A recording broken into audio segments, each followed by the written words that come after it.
Welcome to Kent Hance, the best storyteller in Texas. Find us online at hancepodcast.com, and we would love to hear from you. Just send email to info@hancepodcast.com. And we'd like to encourage you, if you're listening to this, when you get done with this, go back and listen to some of our past episodes as well. There's over 100 episodes for you to binge listen to, whether you're on a road trip, driving around, running errands, or maybe you're out in a tractor somewhere. Go back through those old episodes. There's a lot of really good stuff right there. As always, Chancellor Hance, why don't you start us out today with a saying of the day? Saying of the day comes from a mother that told her children, "You were born to stand out, so stop trying to fit in."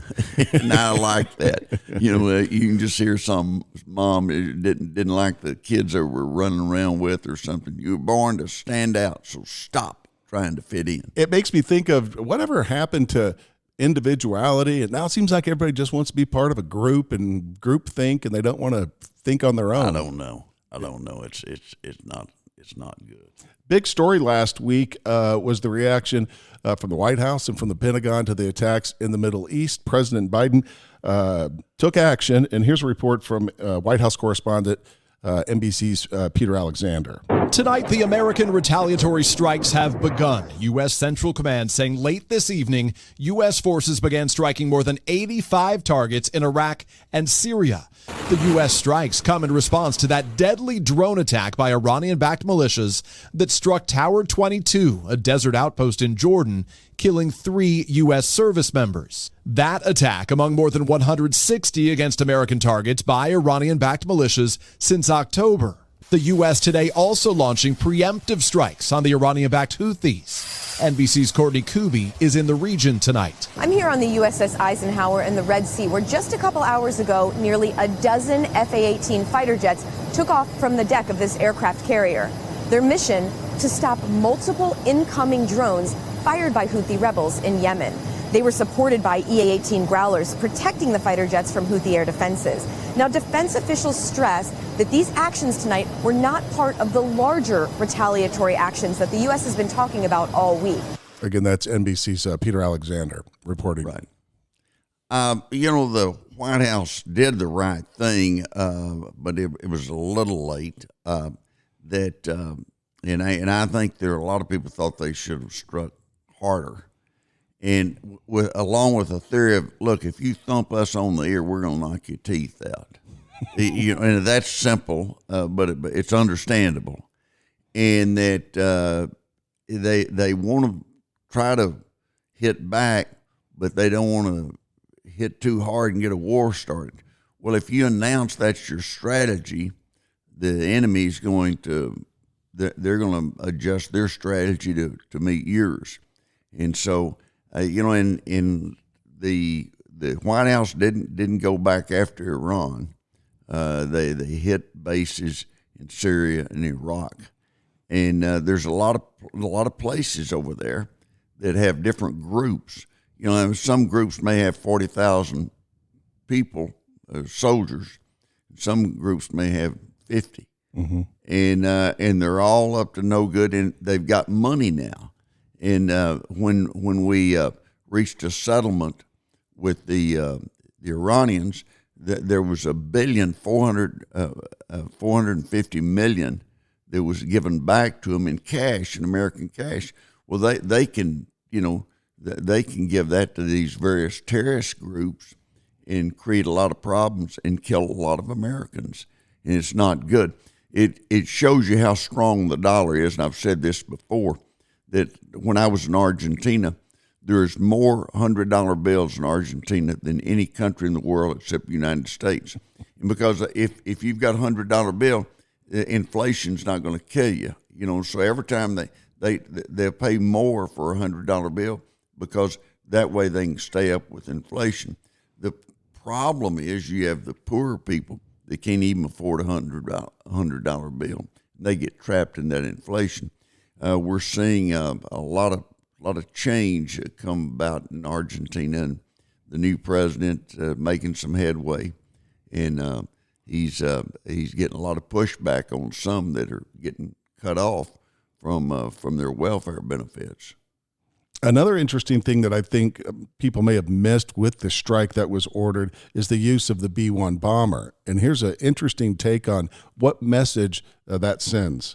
Well, it sounds like it's more than just a punch in the nose, which some attacks we've made before were just signaling, kind of one and done. It sounds like they really wanted to go after these logistical supply lines like we were talking about and destroy them, and destroy that chain that exists that goes from Iran through Iraq into Syria. And when you use this kind of platform, you're going to get the precision of the kind of target you want to hit, as well as much more mass and capacity with regard to what's going to take out the target. So I think from a strategic perspective, which is what this has to be, aside from the messaging back to Iran, has to get the results it wants to get. And so by using the B-1, by increasing the size of the attack along the Tigris-Euphrates, maybe dropping bridges, maybe doing other things to hurt it, looks like the initial signal is to go after these supply lines, to go after the equipment and take away their capability of waging the war.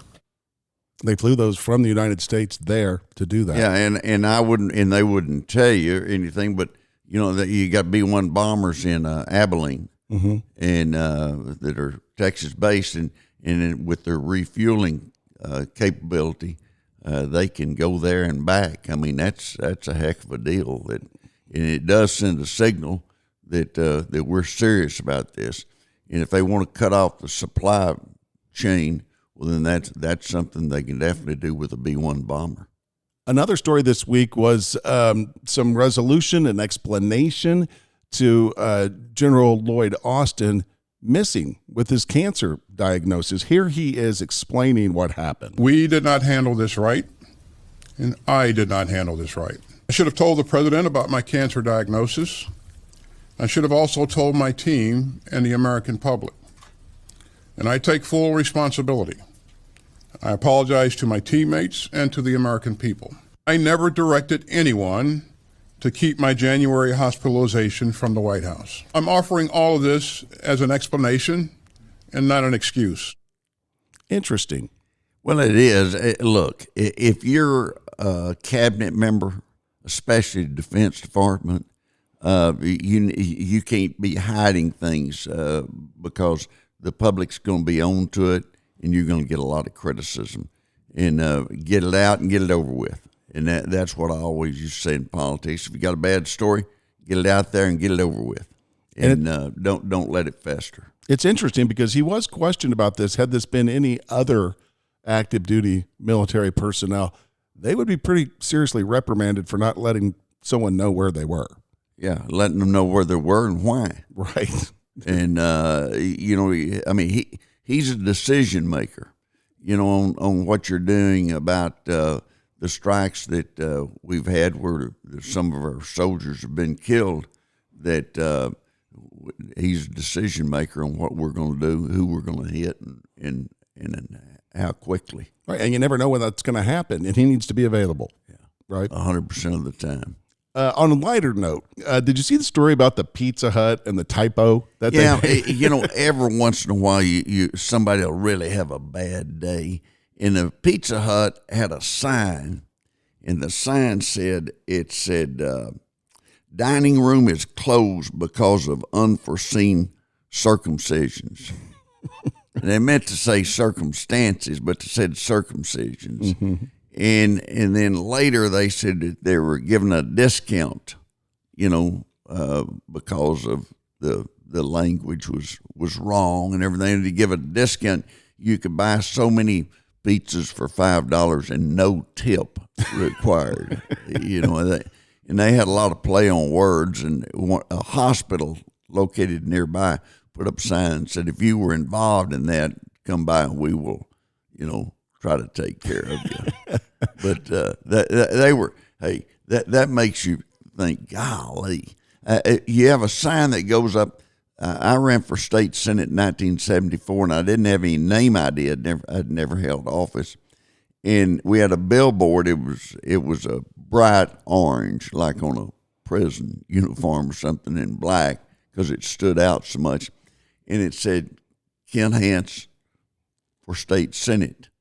And they misspelled Hance. They said Hancf. And I was just mortified. I was so upset about it.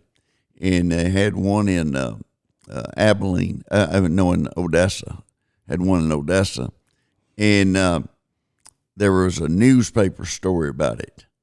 And so I was needing publicity of any kind, and one of my opponents said he thought that I did that to get a little free publicity.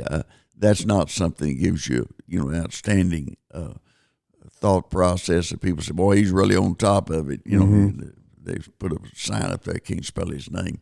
But that's not the first time someone spelled your name wrong. Weren't you in a parade once? And they misspelled Hantz.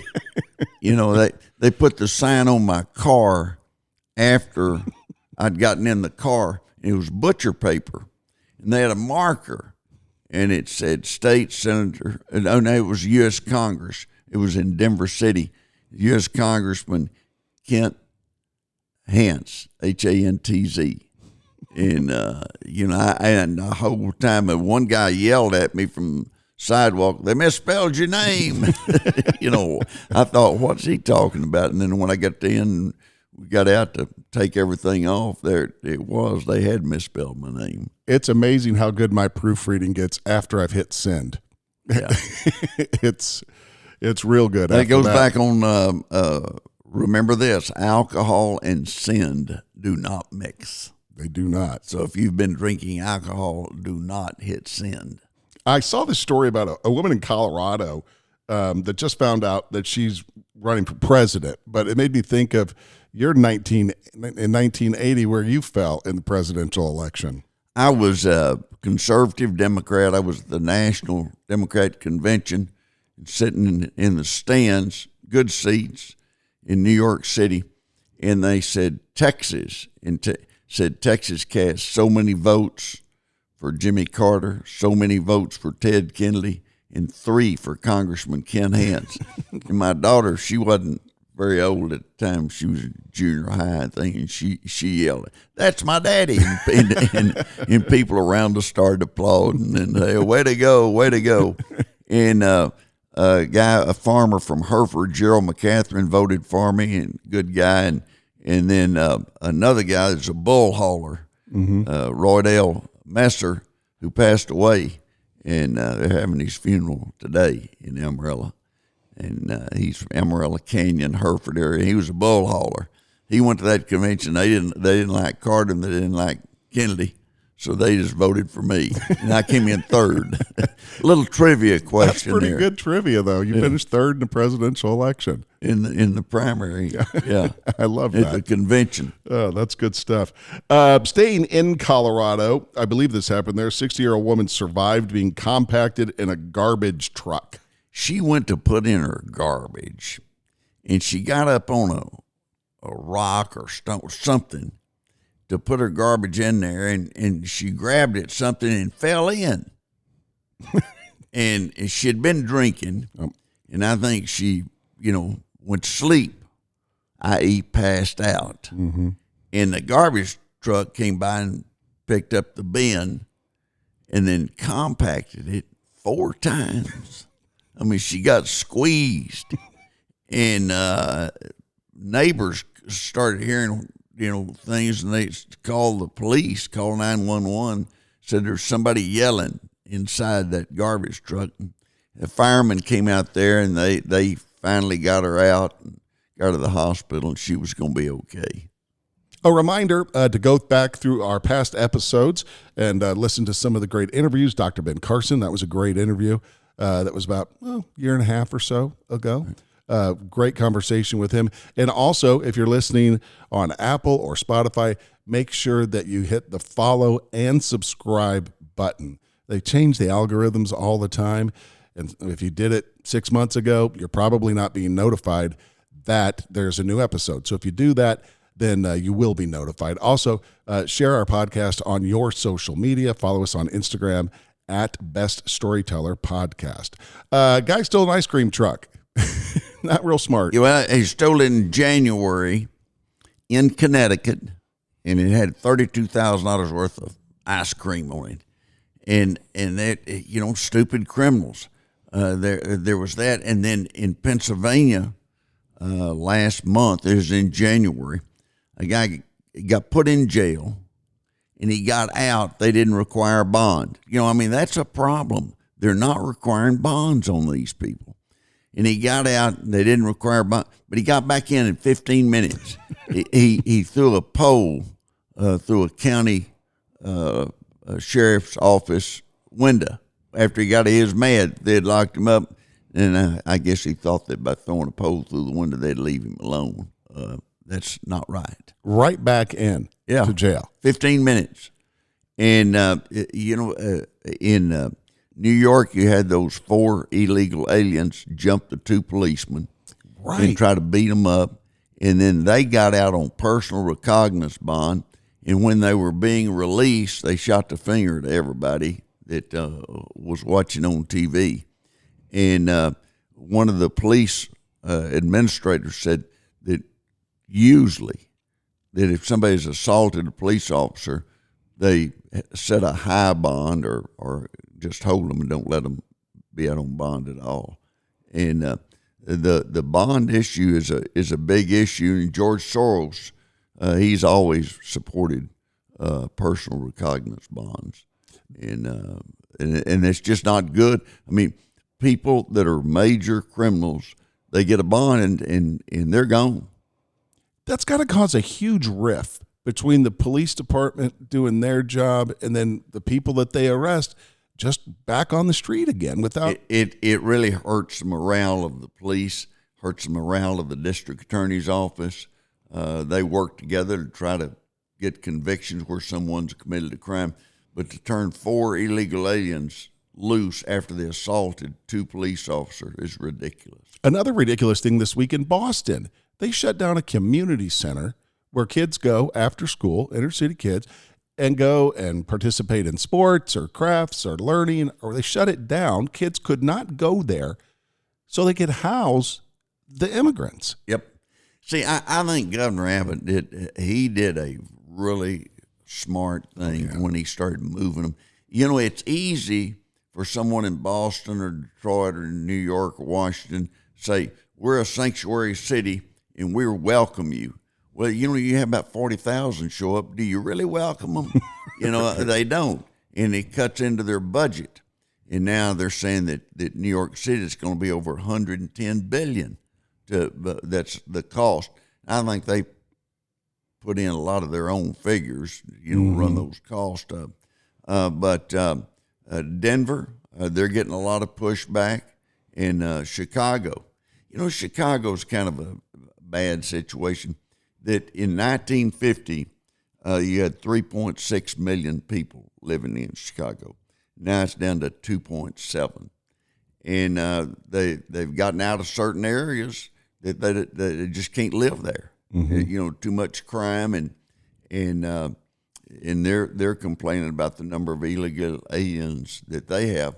But if by the governor sending those to other places, they are getting a taste of what Del Rio, Eagle Pass, Laredo, others along the border have been having for the last 4 years. And he's taken it from a state issue, local issue, to a national issue. It's now on the news everywhere. People see this. It reminds me of the saying, you're talking about sanctuary cities. You ever heard the old saying, build a new jail, just not in my neighborhood. Yeah. That's what it is. NIMBY, not in my backyard. Right. You get a lot of NIMBY people, you're dealing with hazardous waste or prisons. Well, one time Andrews, Texas, was trying to get a prison, and the county judge, Judge Bennett, he testified, and he said, if they break out, we can still see them. It's flat out there for 2 days. If they're at break out and then start running, we'll catch them. They just every kind of looked around like, okay. We've got a birthday celebration coming up, and for a lady in Willits, California, she'll be 116 on March the 4th. Wow. And they're going to have a big parade and everything. But she's not the oldest person in the world. The oldest person in the world's in Spain, and she's 117. That's a lot of years. Look at all the things they've seen in 116 and 117 years. The world has certainly changed. World War I, World War II, the Great Depression, the Dust Bowl. That's Korea. Just here in the United States. Korea, Vietnam War. They've seen a lot. They have. Well, happy birthday to her. And happy birthday to her. And they did, people, it was unheard of for people to fly, when they were born. And now it's common sense. Do you remember, my dad brought this up last time I was visiting with him. He was talking about how people used to get dressed up to fly. Absolutely. He said they men had put on a coat and tie, and he said now they're wearing. You dressed up to go flying. Someday I fully expect somebody to sit with me on Southwest flight with a chicken. I just know the day's coming. I just don't know what it'll be. And maybe it'll be in a bird cage, but I have a chicken sitting next to me. I was on a flight recently where a woman walked in, and she was carrying about a 3-foot green plant onto the airplane. Flight attendant said to her, "I don't know how that's going to fit in the overhead." And the girl just kept on walking. But yeah, back in the day, it was a big deal to get on an airplane. I remember back when football games, everybody dressed up, and they still do at Ole Miss. Yeah. They go through the Bama too. And they really get dressed up for it. But that's kind of, that has drastically changed everywhere else. Sometimes I wear a suit on an airplane just to be that one person that does. Yeah, well, sometimes I do most of the time because I'm going somewhere on business. Mm-hmm. And my mother always used to say, if you're going to be a lawyer, look like a lawyer. I tell the young lawyers in my firm, if you're going to be a lawyer, look like a lawyer. Yeah.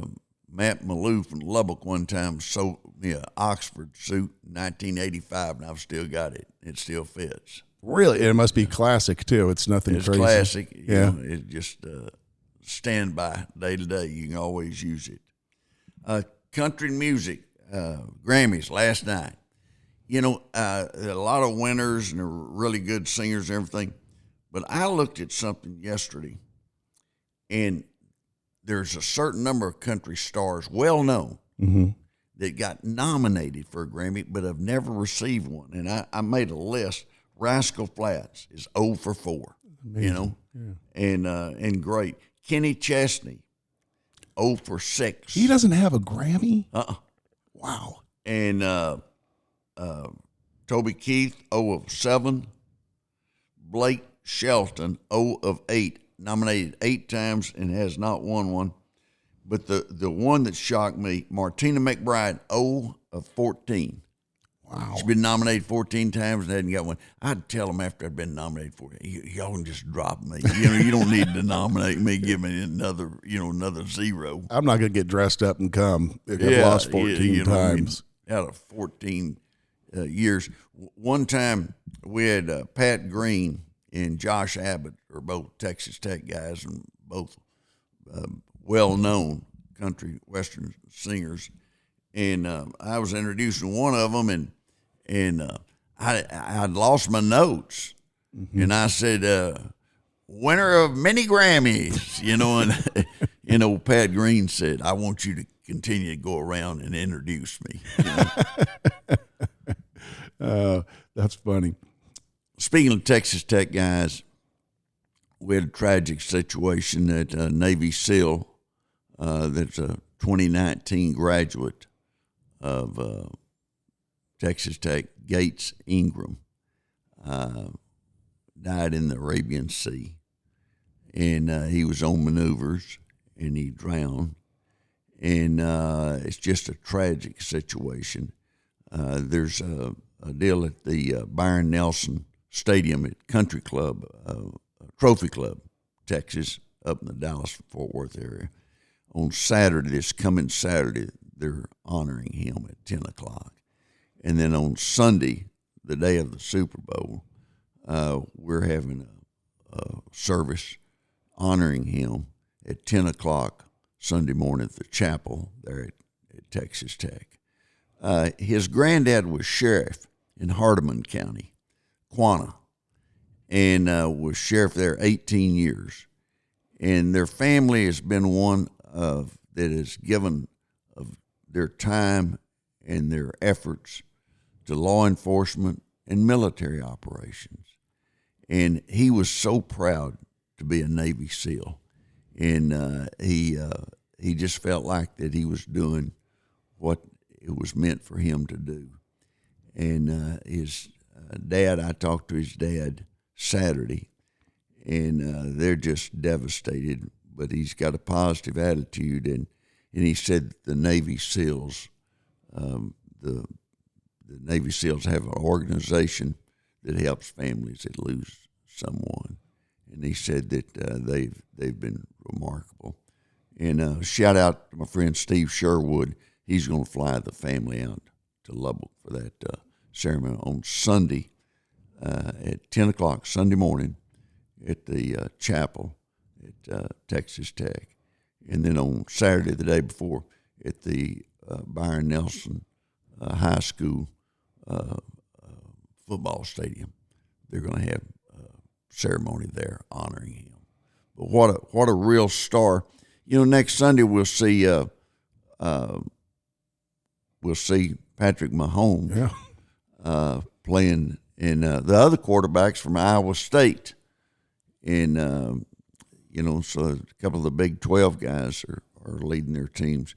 And Patrick's a hero, but he has said, in honoring Gates Ingram, that's the real hero, and it is. And our hats are off to him and his family. We're starting a scholarship, and we've raised quite a bit of money so far, but we think that we'll raise $100,000 in the next week. Scholarship in Gates Ingram's name. It is a reminder that there are people all over this globe doing things, dangerous things, that we don't even know about, and all to protect this country. So. We don't, and it's so important that we recognize and give credit to the many veterans that have served and served so well. Remember the saying of the day, from a mother to her children, you were born to stand out, so stop trying to fit in. I can just hear a mom saying that.